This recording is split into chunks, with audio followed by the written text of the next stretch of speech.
Hi friends, welcome back to my channel.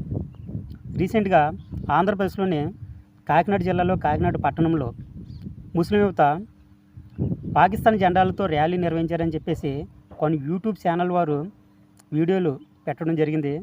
ఆ వీడియోల కింద కామెంట్లు చాలా దారుణంగా పెట్టడం జరిగింది. మన తెలుగు రాష్ట్రాల్లో ఉన్నటువంటి యువత ముస్లిం యువతని మొత్తం ఆ పాకిస్తాన్ జెండాన్ని ప్రయోగించినందుకు ర్యాలీలో వాళ్ళని చంపేయాలి, పొడిచేయాలి, ఉరిదేయాలి అని చెప్పేసి కొన్ని కామెంట్లు పెట్టడం జరిగింది.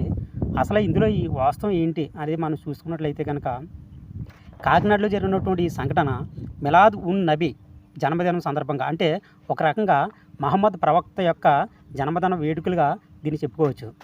ఆ వేడుకల సందర్భంగా పాకిస్తాన్ దేశానికి మద్దతుగా కాకినాడలోని ముస్లిం యువత పాకిస్తాన్ జెండాలతో ఆ ర్యాలీలో పాల్గొనడం జరిగింది. పాకిస్తాన్కు మద్దతుగా ఎందుకు చేశారంటే ఇజ్రాయెల్ పాకిస్తాన్ మధ్య యుద్ధం జరగడం జరిగింది. అది అందరికీ తెలిసిన విషయమే. ఈ యుద్ధం వలన పాకిస్తాన్లో ఉన్నటువంటి గాజా నగరం మొత్తం ఒక శ్మశాన వాటికలా మారిపోవడం జరిగింది. కొన్ని వేల మంది చనిపోవడం జరిగింది, కొన్ని వేల మంది నిరాశ్రులు అవ్వడం జరిగింది, కొన్ని వేల మంది వికలాంగులు అవ్వడం జరిగింది, కొన్ని వేల మంది ఆకలి కేకలతో అర్థనాదాలతో గాజా పట్టణం మొత్తం దద్దరిల్లిపోవడం జరిగింది.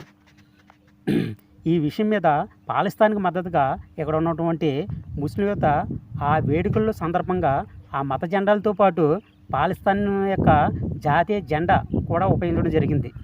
అంతేగాని ఇది పాకిస్తాన్ జెండా మాత్రం కాదని చెప్పేసి నేను చెప్పడం లేదు. సరే, అక్కడ ఉన్నటువంటి పోలీసు వారి ఎంక్వైరీలో ఈ విషయం తేలడం జరిగింది.